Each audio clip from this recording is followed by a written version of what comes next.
সালাকের নাম হলো মূসা কালিমুল্লাহ, আর এক সালাকের নাম হলো সুলাইমান।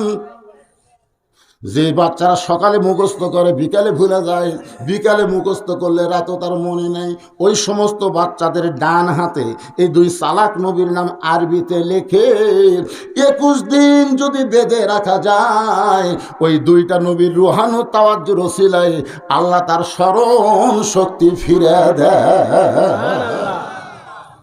আপনাদের বাচ্চা কাছে এরকম আছে না নাই? যে বাচ্চারা দেখবেন মোবাইল ছাড়া ভাত খায় না, মোবাইল ছাড়া কান্না থামে না, ওর হাতত এটা বান্ধা দিবেন 21 দিন। ধরে এখন কয়দিন? 21 দিনের মধ্যেই ভালো হয়ে যাবে।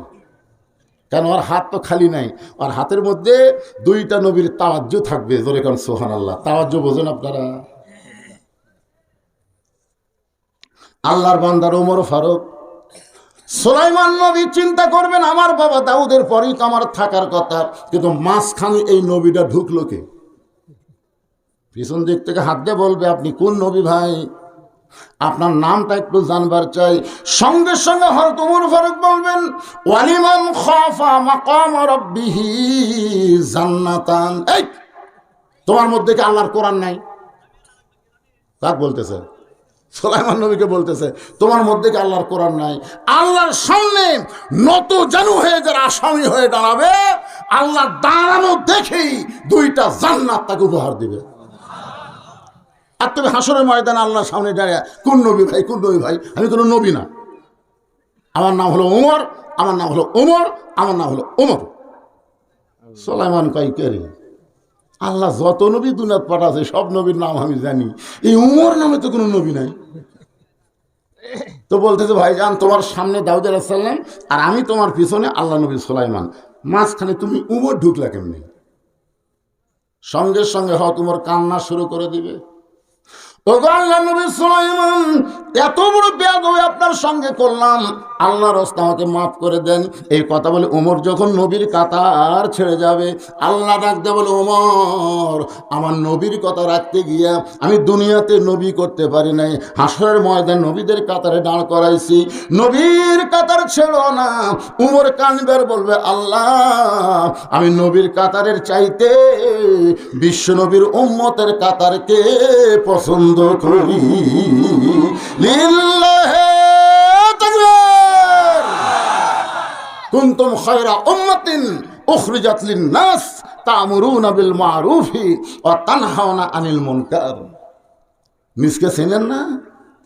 আপনার নিজেকে আপনি চিনেন? ওমর ফারুকের পাশে একজন মাথা নিচু করে চোখের পানি বের করে কানবে আর মনে মনে বলবে আল্লাহ এই জুব্বাটা পরে রাসূল আমাকেই পরায় দেয়, আমি হলাম রাসূলের ডবল জামাই। আমি ডবল জামাই করার পরে আপনার নাম কি বুঝতেছেন? মাশাআল্লাহ। আল্লাহ রাসূলের দুইটা মেয়েকে পর পর একসাথে না, একসাথে দুই মেয়েকে বিয়ে করা যাবে, তবে একটা বিয়ে করে আর একটার সাথে ফিল্ডিং মারা যাবে নাকি?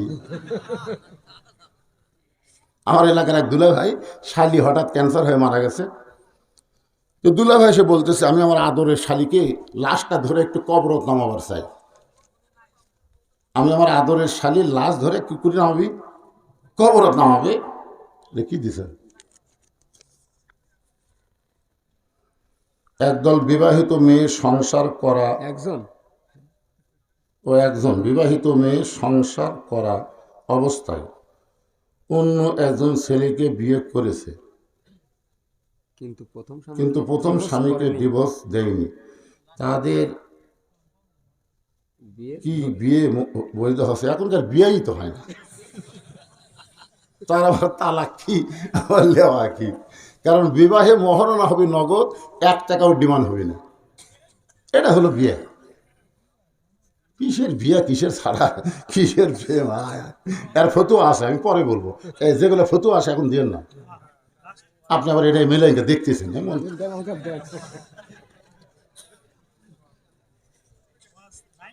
কিরে ভাই বিরক্ত লাগতেছে?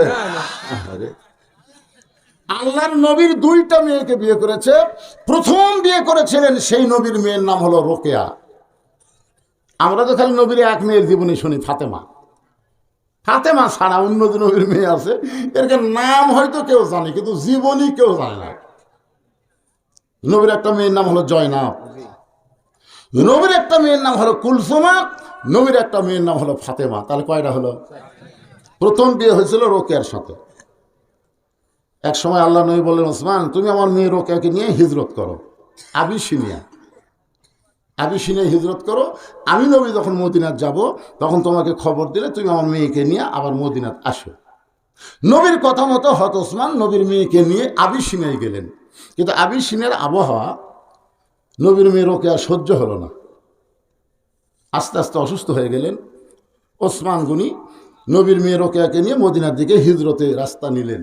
রাস্তার মাঝখানে এসে রোকেয়া দুনিয়া থেকে বিদায় নিলেন।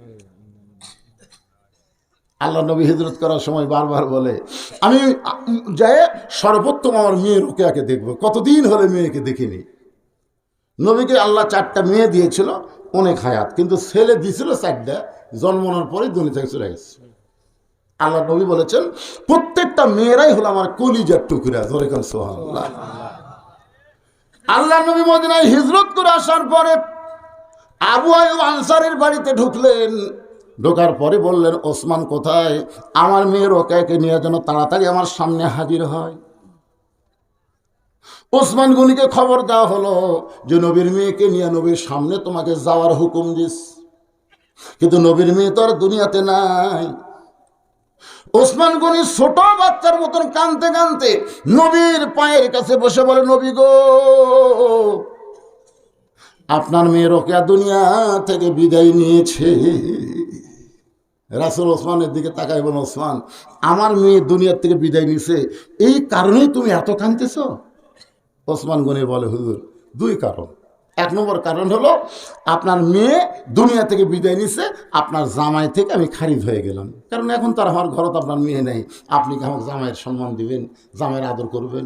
আল্লাহ রাসূল বলেন, তোমার ঘরে তো আমার একটা মেয়ে গেছিল, মারা গেছে, আমার ঘরে তো আর একটা নাই।